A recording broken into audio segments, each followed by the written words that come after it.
तो हेलो बच्चों, आपका स्वागत है जेके क्लासेज के यूट्यूब चैनल पर। मैं दिनेश डाक आपको गणित पढ़ाने वाला हूं और आज का हमारा टॉपिक है एलसीएम, एचसीएफ और अपनी संख्याओं के बारे में जानकारी। तो चलिए शुरू करते हैं। तो जैसा कि हमने बात की है, अभी हम बात करेंगे एलसीएम, एचसीएफ और अपनी संख्या की जानकारी।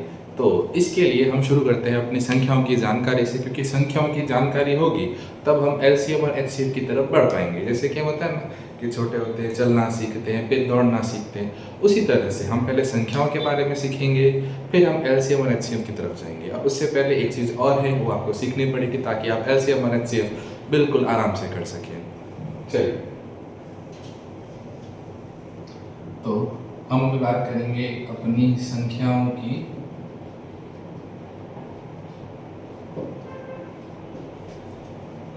जानकारी।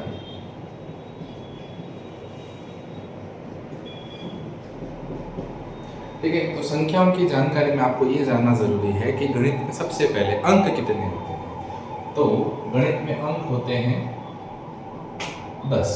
कितने अंक होते हैं? 10। और वो अंक कौन कौन से होते हैं? वो होते हैं 0, 1, 2, 3, 4, 5, 6, 7, 8, 9। ये गणित में 10 अंक है। इन 10 अंकों से मिलकर संख्याएं बनती है और जो सबसे पहली संख्या आती है उसे हम बोलते हैं प्राकृत संख्या।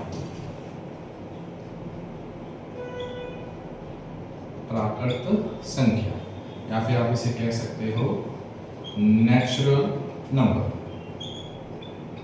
जिसका रिप्रेजेंटेशन होता है n। रिप्रेजेंटेशन होता है n, मतलब इसको n से डिनोट किया जाता है। प्राकृत संख्या शुरू होती है 1 से, तो 1, 2, 3, 4 से लेकर ये जाएगी अनंत तक। मतलब 1 से शुरू होकर कहां तक जाएगी? अनंत तक। उसके बाद अपनी संख्या आती है पूर्ण संख्याएं, जिसे बोलते हैं होल नंबर। जिसे कहते हैं होल नंबर, और इसको रिप्रेजेंट किया जाता है W से। ठीक है, और ये शुरू होती है 0 से। 0, 1, 2, 3, 4, और ये कहां तक जाती है?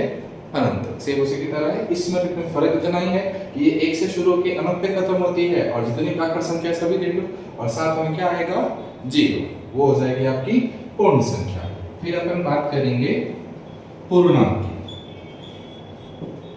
पूर्णांक होते हैं इंटीजर्स, और पूर्णांकों के लिए मैं ये कहना चाहूंगा कि आप प्राकृत संख्या और पूर्ण संख्या दोनों ही पूर्णांक होते हैं। फिर अगर अपन परिभाषा की बात करें तो पूर्ण संख्या, ये पूर्ण संख्या है, 0 के अलावा 1, 2, 3, इनका धनात्मक एवं ऋणात्मक रूप को सम्मिलित कर दो तो आपको पूर्णांक संख्याएं मिलेगी। उदाहरणार्थ आप ऐसे समझ लो, जैसे कि हमारे पास है माइनस अनंत है, प्लस अनंत है, इसको माइनस अनंत ले लो, ऐसे चलता रहेगा।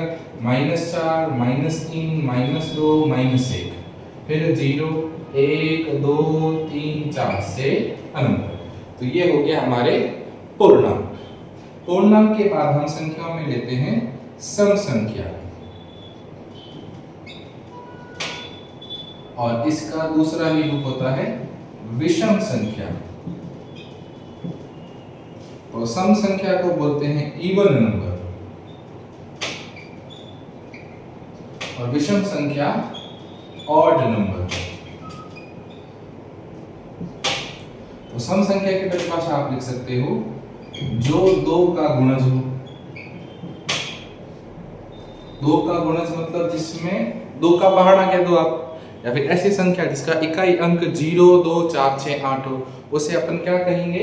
सम संख्या। फिर इसका विपरीत, विपरीत मतलब इसका उल्टा कर दो, जो 2 का गुणज ना हो वो हो जाएगी विषम संख्या। 2 का गुणज न हो।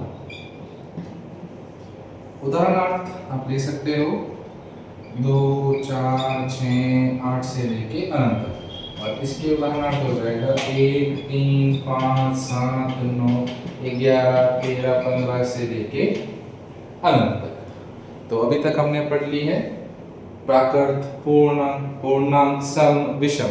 अब इसके बाद जो संख्या आएगी वो बहुत जरूरी है, क्योंकि उससे हम लसप, मसप और अभाज्य वर्णखंड तीनों चीजें उसी पे आधारित होती हैं।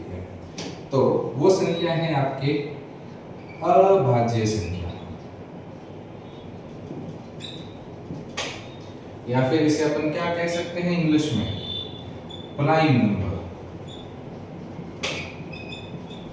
और बिल्कुल इसी की तरह इसका उल्टा भी होता है भाज्य संख्या, जिसे आप क्या कह सकते हो, कंपोजिट नंबर।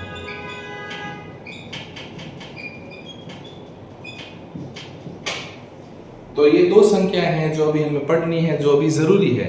सारी संख्याओं की बात अपन चैप्टर वाइज करेंगे, अभी एलसीएम और एचसीएफ की बात हो रही है, तो उसके लिए जरूरी है अभाज्य संख्या और भाज्य संख्या। वैसे अभाज्य संख्या का सबसे ज्यादा रोल रहेगा, वो बताएंगे कैसे। सबसे पहले अभाज्य संख्या क्या होती है उस पर ध्यान देते हैं।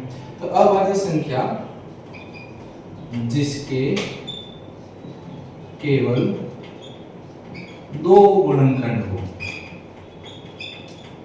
जिसके केवल क्या हो, दो गुणनखंड हो। अब इसको उदाहरणार्थ समझ लो कैसे। जैसे कि मैंने एक संख्या ली 2, गुणनखंड का मतलब क्या होता है, इस संख्या में किस किस का भाग दिया जा सकता है। तो 2 के अंदर अपन भाग दे सकते हैं 1 का और 2 का, इसके अलावा किसी और संख्या का भाग इसमें अपन नहीं देख सकते हैं, तो ये एक अभाज्य संख्या है। फिर अपन लेते हैं 3, तो इसमें 1 का और 3 का भाग दे सकते हैं, इसके अलावा किसी का नहीं जाएगा। तो ऐसी संख्या है जिसमें केवल 2 गुणनखंड हो, वो संख्या क्या कहलाएगी, अभाज्य संख्या। और इसके विपरीत जिसके 2 से अधिक गुणनखंड हो, जिसके 2 से अधिक गुणनखंड हो, उसे क्या कहेंगे, भाज्य संख्या कहेंगे। क्या कहेंगे, भाज्य संख्या। इसका उदाहरण ले लो आप।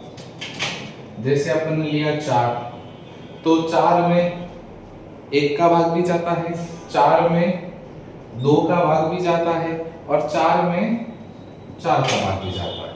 तो इसमें 2 से ज्यादा गुणनखंड हो गए। और ऐसी जितनी भी संख्या है जिनके 2 से ज्यादा गुणनखंड होंगे, वो संख्या कैसे क्या हो जाएगी, भाज्य संख्या हो जाएगी। तो ये अपने हो गया भाज्य और अभाज्य। अब इनके उदाहरण पर ज्यादा याद रखना। अभाज्य संख्याएं शुरू होती है 2 से, 2, 3, 5, 7, 11, 13, 17, 19, 23, 29, 31, 37, 39 से लेके अनंत। मतलब इतनी संख्या है तो आपको याद होनी ही चाहिए, इससे ज्यादा हो तो और भी अच्छी बात है। फिर है भाज्य संख्या के उदाहरण, ये है अभाज्य संख्या।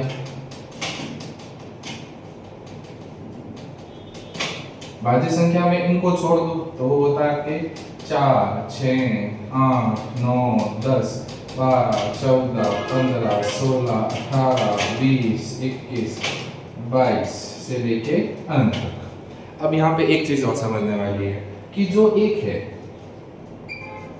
इसे अपन 1 कहते हैं, ये ना तो भाज्य है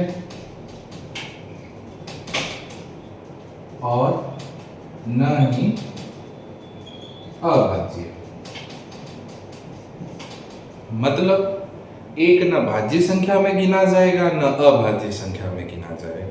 इसको भाज्य और अभाज्य दोनों से ही अलग रखा जाता है। ठीक है, तो अभी आप वीडियो को पॉज कीजिए और इसको लिखिए। तो अभी हमने पढ़ा अपनी संख्याओं की जानकारी के बारे में, और हमारा टॉपिक अभी भी पूरा नहीं हुआ है। अभी हम बात करेंगे एलसीएम और एचसीएफ की। तो उसके लिए आपको आना चाहिए अभाज्य गुणनखंड, और अभाज्य गुणनखंड करने के लिए विभाज्यता के नियम जरूरी है। तो अभी हम बात करते हैं विभाज्यता के नियमों की। तो विभाज्यता के नियम की हमने बात की थी, तो विभाज्यता के नियम ये है। तो आपको जो मोस्टली नियम याद रखने हैं वो 3 नियम है, 2 का, 3 का और 5 का। तो 2 की विभाज्यता का नियम है, जब किसी संख्या का इकाई अंक 0, 2, 4, 6, 8 हो। क्या हो, 0, 2, 4, 6 और 8। तो उस स्थिति में वह किससे विभाज्य होगी, 2 से विभाज्य होगी। उदाहरण के लिए अपन संख्या लेते हैं 252। अब विभाज्य का मतलब है कि इसमें 2 का भाग पूरा पूरा जाएगा, तो भाग ले लो। 252 भाग 2, 2 एकम 2, नीचे 5, 2 दूनी 4, 1 और 2 छंद 12। तो अपन को शेषफल क्या मिला 0। इसका मतलब इस संख्या में 2 का भाग पूरा पूरा जाएगा। तो ऐसी कोई भी संख्या जिसका इकाई अंक 0 2 4 6 8 हो उसमें किसका भाग देंगे अपन 2 का। उसके बाद अपने आता है 3 की विभाज्यता का नियम। तो किसी संख्या के अंकों का योग, किसी संख्या के अंकों का योग 3 का गुणज हो तो वह संख्या 3 से विभाज्य है। अब इसका मतलब क्या है वो समझ लो। जैसे मैं एक संख्या लेता हूं, इसका उदाहरण हो जाएगा आपके 513। तो सबसे पहले इसमें अंक कितने, अब जिसको कि भैया जी हम अंक कैसे पता करें, तो अंक का मतलब है यहाँ पे कितने आपको अंक जैसे 3 1 और 5 3 अंक है ना, तो इन तीनों अंकों का योग कर लो। 5 + 1 + 3 जोड़ लो, 5 और 1 6, 6 और 3 कितना हो गया 9। तो अंकों का योग 3 का गुणज, गुणज का मतलब होता है पहाड़, गुणज का मतलब होता है पहाड़। तो 9 3 के पहाड़े में आता है इसका मतलब इसमें 3 का भाग पूरा पूरा जाएगा। कैसे वो भी देख लो। तो 3 एकम 3 माइनस करेंगे 2, नीचे आ गया 1, 3 और 7 21 माइनस किया 0, नीचे आ गया 3, 3 एकम 3। कोई डाउट इस चीज में नहीं? तो चलो आगे बढ़ो। फिर है 5 का नियम। किसी संख्या का इकाई अंक 0 या 5 हो, ये 2 की तरह है। इकाई अंक 0 2 4 6 8 हो तो 2 से, और इकाई अंक 0 और 5 हो तो 5 से विभाज्य होगा। इसका उदाहरण अपन लेते हैं इधर, इसका उदाहरण अपन लेते हैं 225 ले लो। इसका इकाई अंक 5 है तो 5 का भाग दे देंगे, 5 चौक 20 माइनस करेंगे 2, नीचे आ गया 5 पचम 25। तो इधर शेषफल 0, इधर भी शेषफल 0, इधर भी शेषफल 0। यानी कि ये तीनों नियमों का मतलब ये कि कोई भी संख्या जिसमें ये नियम लग गए, 2 का नियम है तो उसमें 2 का भाग लग रहा है जाएगा पूरा, 3 का नियम लग रहा है तो 3 का भाग देंगे तो शेषफल 0 मिलेगा, 5 का नियम है तो 5 का भाग देंगे तो 0 मिलेगा। इसी तरह हमारे पास और भी संख्याओं के नियम होते हैं, ऐसा नहीं कि 3 ही है। पर जब हम एलसीएम और एचसीएफ की बात करेंगे, मेजरली ये 3 है। 11 का भी नियम होता है पर वो थोड़ा याद रखने में आपकी तकलीफ करेगा। याद रख सकते हो, उसको याद करने का तरीका थोड़ा बड़ा है। जैसे कि ये 11 का घन है ऑब्वियसली, तो इसमें आपको सम स्थान और विषम स्थानों की बात करनी है। तो उसके लिए अपन यहाँ पे इनको नाम दे देंगे 1 2 3 और 4। तो सम स्थान पे जो अंक है उनका योग कर लो। तो सम स्थान में 2 और 4, तो 3 + 1 माइनस विषम स्थान पे जो अंक है उनका योग कर लो, 1 और 3, तो इनका योग कर लो, 3 और 1 4, 3 और 1 4। शेषफल क्या मिला 0। तो ऐसी कोई भी संख्या जिसके सम स्थानों के अंकों का योग और विषम स्थान के अंकों के योग का अंतर 0 है, या फिर 11 का गुणज हो, 11 का क्या हो गुणज, तो उसमें किसका भाग पूरा पूरा जाएगा 11 का भाग पूरा पूरा जाएगा। अब वो नियम याद रखो नहीं रखो कोई बड़ी चीज नहीं है, पर ये 3 नियम आपको मेजरली याद होने चाहिए। तो एक बार वापस देख लो आराम से। तो अब हम आगे बढ़ते हैं एलसीएम और एचसीएफ करने के लिए। तो एलसीएम और एचसीएफ करने के लिए आपको अभाज्य गुणनखंड आना जरूरी है। एलसीएम को सामान्य भाषा में लसप यानी कि लघुत्तम समावृत्य, और एचसीएफ को सामान्य भाषा में यानी हिंदी भाषा में महत्तम समावृत्य कहते हैं। तो इन दोनों के लिए आपको अभाज्य गुणनखंड आना जरूरी है। और अभाज्य गुणनखंड के लिए जिन संख्याओं का प्रयोग करते हैं वो संख्याएं होती है अभाज्य संख्याएं। और अभी मैं ये संख्याएं लिख रहा हूं, तो ये संख्याएं आपको याद रखनी है। नहीं याद होती तो आप एक बार लिख दो, और जैसे जैसे इनका यूज करेंगे वैसे वैसे आपको संख्याएं याद होती रहेगी। ठीक है, तो अभाज्य संख्या मैंने तुम्हें बताया था कि याद कहां तक करनी है, कम से कम 31 तक तो याद रखो। 2 3 5 7 11 13 17 19 23 29 31 37 और 37 तक। चलो 37 तक ठीक है, एटसेट्रा अनंत तक जाएगा। ठीक है, तो इसमें एक चीज क्लियर कर लेना कि अभाज्य गुणनखंड लसप मसप या एलसीएम एचसीएफ 3 चीजें हैं। पहला है अभाज्य गुणनखंड, दूसरा आप जो बोलते हो एलसीएम या फिर इसको अपन कहेंगे लसप। तीसरा है आपके पास HCl, जिसे अपन बोलते हैं मसप। ये तीनों चीजें करने के लिए आपको अभाज्य संख्याओं की आवश्यकता पड़ेगी, और इनका यूज कैसे करना है वो हम आगे प्रश्नों के आधारित पे पढ़ेंगे। तो सबसे पहले अपन संख्या ले रहे हैं इसमें 3600। संख्या क्या है? 3600। तो इसका प्रश्न भी सुन लो। प्रश्न अपन ये है कि दी गई संख्या का अभाज्य गुणनखंड कीजिए। तो अभाज्य गुणनखंड करेंगे। सबसे पहले अभाज्य गुणनखंड का चिन्ह इस प्रकार होता है। कुछ बच्चे इसको लसप भी बोलते हैं कि सर ये लसप है। बेटा ये लसप नहीं है, इस चीज का ध्यान रखना है।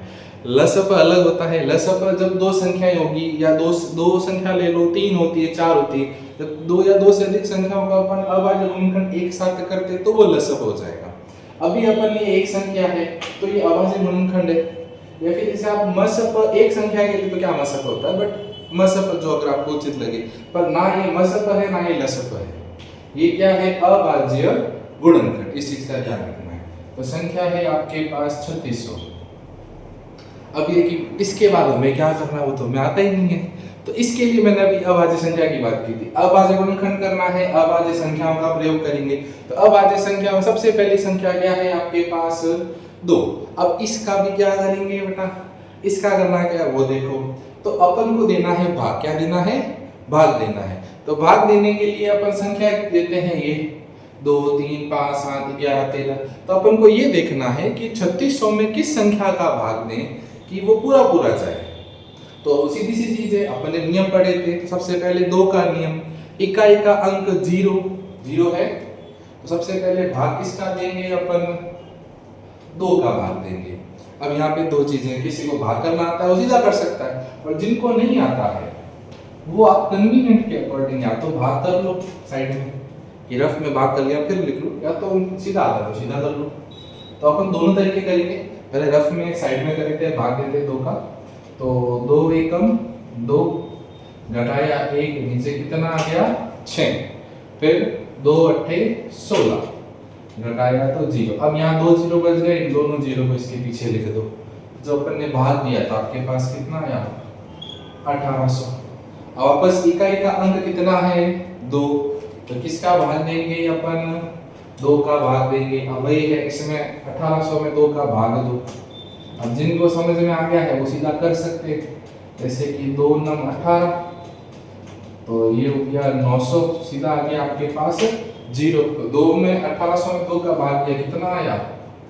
900। वापस इकाई अंक क्या है? 0। तो किसका भाग देंगे? 2 का। तो 900 में 2 का भाग दे दो। तो 2 का भाग दिया, 2 चौक 8 घटाया 1, नीचे आ गया 0, 2 पंजे 10 घटाया 0। अब यहाँ 0 पे इधर लिख लो। तो कितना है आपके पास? 450। कितना है बेटा? 450। अब 450 का भी इकाई अंक कितना है? 0 है। तो सोचना कुछ नहीं है, ठोको 2 इधर। तो अपने 2 आ गया वापस। अब वापस से 2 का भाग दे दो। तो 450 भाग 2, 2 दूनी 4, नीचे आ गया 5, 2 दूनी 4, 1 नीचे आ गया 0 और 2 पंजे 10। घटाने पे कितना आ गया? 0। तो हमने फिर भाग दिया, इस बार आया 225। क्या अब 2 का भाग जा रहा है? अब किसी को कि हमें नियम याद, ध्यान दो, इकाई का अंक 0, 2, 4, 6, 8 हो तो 2 का भाग जाएगा। ना 0 है, ना 2 है, ना 4 है, ना 6 है, ना 8 है, तो इसमें 2 का भाग नहीं जाएगा। तो 2 के बाद बारी किसकी आती है? 3। तो 3 का नियम कहता है यदि किसी संख्या के अंकों का योग, संख्या के अंकों का योग, तो संख्या है आपके पास 225, अंकों का योग कर दो बेटा। क्या कर दो? अंकों का योग कर दो। तो 2 + 2 4, 4 + 5 9, 9 3 के पाड़े में आता है कि नहीं आता है? आता है बिल्कुल। तो इसमें किसका भाग देंगे अपन? 3 का भाग देंगे। तो यहाँ लिख दिया 3। अब भाग देना शुरू कर दो। तो ये हो गया 225, भाग देना है 3 का। 3 सत्ते 21, घटाया तो नीचे 1 और 3 पंजे 15। तो जब अपन ने 3 का भाग दिया तो अपने पास आया 75। वापस से देखो, अंक है 7 और 5, तो 7 प्लस 5 कितना हो गया 12। 12 3 के पहाड़े में आता है तो अपन किसका भाग देंगे वापस 3 का, तो इधर लिखा 3। अब भाग दो, अब ये सबको जिसको पहाड़ा आता है उसका कर सकता है। 25 3 75, तो यहाँ लिखेंगे अपन 25। और अब जिसको आता है बहुत शानदार चीज है बेटा, 25 5 के पहाड़े में आता है, किसके पहाड़े में 5 के पहाड़े में, तो सीधा लिखेंगे 5 55 25 5 एकम 5, तो 3600 का। अब आज गुणनखंड क्या होगा वो देखो, 2 into 2 into 2 into 2 into 3 into 3 into 5 into 5, तो ये हो गया 3600 का अभाज्य गुणनखंड। समझ में आ गया? तो बच्चों अभी तक हम सीख चुके हैं अभाज्य गुणनखंड करना सीखा, ठीक है। तो अब हम बात करेंगे लसअ यानी कि एलसीएम और एचसीएफ की बात करते हैं, ठीक है। तो बढ़ते हैं अगले क्वेश्चन की तरफ। तो अब हम बात करेंगे एलसीएम अर्थात लसअ की। तो इसके लिए मैं संख्या ले रहा हूं 144 और 90। तो अभी हम इन दोनों संख्याओं का एलसीएम और एचसीएफ दोनों के दोनों ज्ञात करेंगे। तो सबसे पहले अपन इनका ज्ञात करते हैं एलसीएम। तो एलसीएम ज्ञात करने के लिए मैंने उस समय क्या कहा था कि जैसे अपन अभाज्य गुणनखंड करते हैं तो एक संख्या लेते हैं। अब यहाँ आपके पास दो संख्या है तो अभाज्य गुणनखंड का ही चिन्ह लगाना है और दोनों संख्याओं का लसअ मतलब अभाज्य गुणनखंड साथ में करना, मतलब एक साथ चलते रहेंगे, कोई दो आपको चिन्ह नहीं बनाना, इस एक चिन्ह के साथ ही। तो वही नियम है। वापस से लसअ की बात है तो अभाज्य गुणनखंड की बात अपन कर ही रहे हैं, तो संख्या भी कौन सी लेंगे अपन अभाज्य संख्या। इन दोनों संख्याओं में पहली संख्या का इकाई अंक 4 है तथा दूसरी संख्या का इकाई अंक 0 है, तो इसलिए दोनों संख्याओं में किसका भाग दिया जाएगा 2 का। और मैंने जैसे बात करी थी कि एक क्वेश्चन तो मैंने पूरा भाग देके कराया, अब अपन जो क्वेश्चन करेंगे ये डायरेक्ट करने वाले हैं, इसमें भाग नहीं करूंगा, मैं आपको सीधा बताऊंगा कैसे वो देख लो। और किसी को कि भाग समझना है कि बेसिक सर कैसे होता है तो वो भी मैं एक बार बता दूंगा, ठीक है। चलो देखो, तो सबसे पहले आपके पास संख्या है 144। 144 में 2 का भाग देंगे तो 2 सत्ते 14 और 2 दूनी 4 कॉमा। फिर 90 में होगा 2 चौक 8 घटाया तो 1 बचा, फिर 0 और 2 पंजे 10। अब इधर हुआ क्या है वो चीज जरूरी है समझने के लिए। अब ये तो स्कूल में भी आपको करवाते होंगे कि भाई हाँ ये ऐसे होता है। अब इसका मैकेनिज्म क्या है वो समझ लो। अभी जैसे अपन ने कहा भाग देना है तो वही है भाग देने वाला, 144 और 2 का भाग देंगे, 2 सत्ते 14 घटाया तो 0 नीचे आ गया 4, 2 दूनी 4। अब इसको दिमाग में कैसे किया तो ध्यान देना, अपन जो भाग करते हैं वो चलते हैं लेफ्ट से राइट में। कहाँ चलते हैं? लेफ्ट से राइट में चलते हैं। तो अब इसको आपको दिमाग में कैसे करना है उसके आगे। तो लेफ्ट से राइट में अपन भाग करना अगर आपको आता है तो देख लो, एक में जाएगा नहीं तो अपन देखा 14, तो 14 7 2 के पार्ट में आता है, 7 बार में भाग देती क्या आ गया 0। तो मैंने इधर किया 2 सत्ते 14 कट गया। अब मेरे को देखने की जरूरत ही नहीं है क्योंकि 0 हो गया। फिर आपके पास क्या बचा 4, तो अब 2 का भाग देना इसमें। 2 के पार्ट में 4 कितनी बार में आता है 2 बार में, तो यहाँ पे 7 और 2। उसी तरह से 90 का देख लो, तो 90 का पहले मैं आपको बता दूं कि भाग कैसे हुआ था, फिर इसको दिमाग में भी करने का भी बताऊंगा। तो 90 के लिए सबसे पहले 9 से छोटा होता है 8 हुआ आता है 4 बार में, 1 नीचे आ गया 0 और 2 पंजे 10। काम वही है, शुरू कहाँ से करना है लेफ्ट से, तो यहाँ था 9। अब 90 पूरा भी ले सकते हो अगर आपको 45 का वार्ड आता हो कि हाँ मुझे पता है 45 और 90 होता है, लेकिन अगर नहीं पता है तो आपको क्या करना है दिमाग में करना है कि 2 के बारे में 9 से छोटा 8 कितनी बार में 4 बार में। फिर उस 8 को दिमाग में रखो कि 2 चौक अपन 4 कितने लिखा, अगर नहीं आता तो 8 यहाँ रख दो एक बार। 8 और 9 में से 8 गए 1 के पास क्या आएगा 0, तो संख्या क्या बन गई 10। अब 2 के पार्ट में 10 कितनी बार में आता है 5, तो 2 पंजे 10। अब 0 होते छोड़ दो, खत्म, अपना काम खत्म हो गया। समझ में आ गया? चलो आगे देखो। अब आगे संख्या है 72 और 45।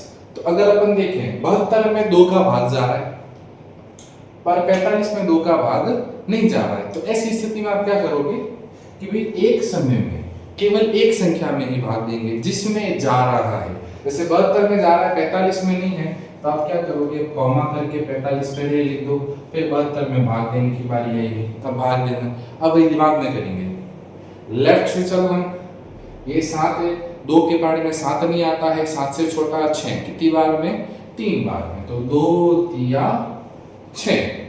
अब 6 दिमाग में, अब 7 में से क्या करना है आपको, 6 घटाने, नहीं आता है कि 2 तिया 6 छोटा सा लिख दो और घटा दो, 7 में से 6 गए 1, 1 के पास क्या आएगा 2, तो कितना बन गया 12। अब 2 के बारे में 12 कितनी बार में आता है, 6 बार में, तो ये हो गया 36।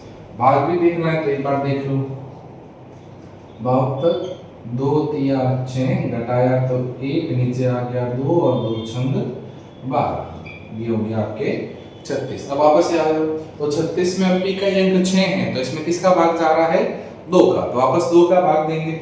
अब मेरे को सीधा पता है कि भाई 18 के बारे में आता है 36 2 बार में, तो 18 दूना 36 और यहाँ गया 45। 18 2 के बारे में आता है, तो 2 और 2 नम 18। अब देखो इधर, क्या अभी कोई संख्या है जो 2 से विभाज्य है, पहले तो 45 पहले ही कट गया था कि भाई इसमें 2 का भाग तो जाएगा ही नहीं, तो जब तक जा तब तक अपन दे दिया। अब इधर 9 आ गया, 9 में 2 का भाग नहीं जाता है, तो 2 के बाद बारी किसकी आई अपने पास, 3, तो 3 के बारे में 9 आता है, बिल्कुल आता है, तो अपन यहाँ लिखेंगे पहले 3, तो 3 तिया 9।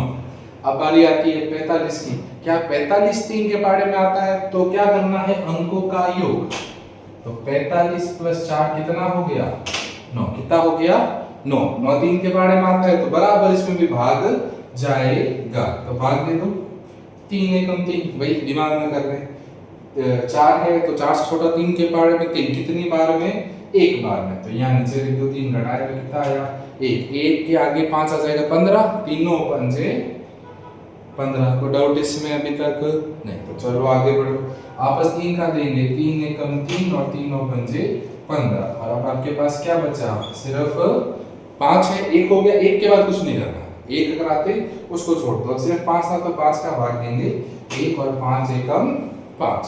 अब इस पूरे का लसागु क्या है, या फिर इस पूरे का एलसीएम क्या है, तो वो आपको इन सबको गुणा करने में मिलेगा, तो लसागु होगा 2 × 2 × 2 × 2, फिर × 3 × 3 × 5, गुणा कर लो, 2 दूनी 4, 4 दूनी 8, 8 दूनी 16, 16 पाउंड 80, 16 पाउंड 80, और 3 तिया 9, 80 80 9 720, तो ये हो गया आपका एलसीएम। अब अपन को इसी का एचसीएफ निकालना है, क्या निकालना है, एचसीएफ, तो उसके लिए क्या करते हो अभी देख लो,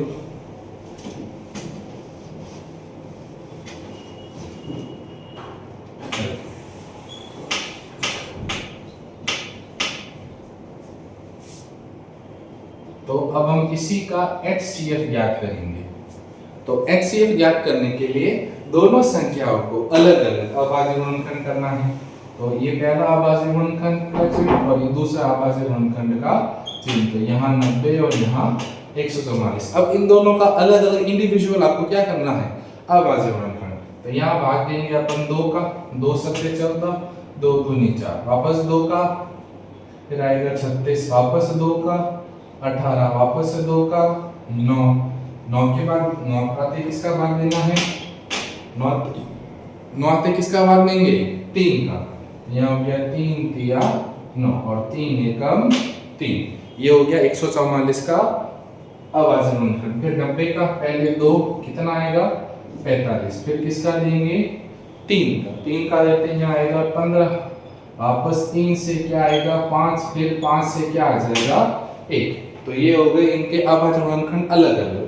अब इनकी HCF निकालने के लिए आपको क्या करना है, दोनों का अलग अलग लिखना पड़ेगा। 144 का 2 × 2 × 2 × 3 × 3, और 90 का 2 × 3 × 3 × 5। अब मैंने बीच में कुछ जगह छोड़ रखी है, तो ये इसलिए कि कोई कॉमन नंबर है उसको लिख दो, उसके नीचे से 2 के नीचे 2, अब 2 है ही नहीं तो जगह छोड़ दी, फिर 3 के नीचे 3 2 बार है तो लिख दिया, फिर 5 नहीं तो 5 को साइड में, अब जो कॉमन है उनके जोड़े बना दो,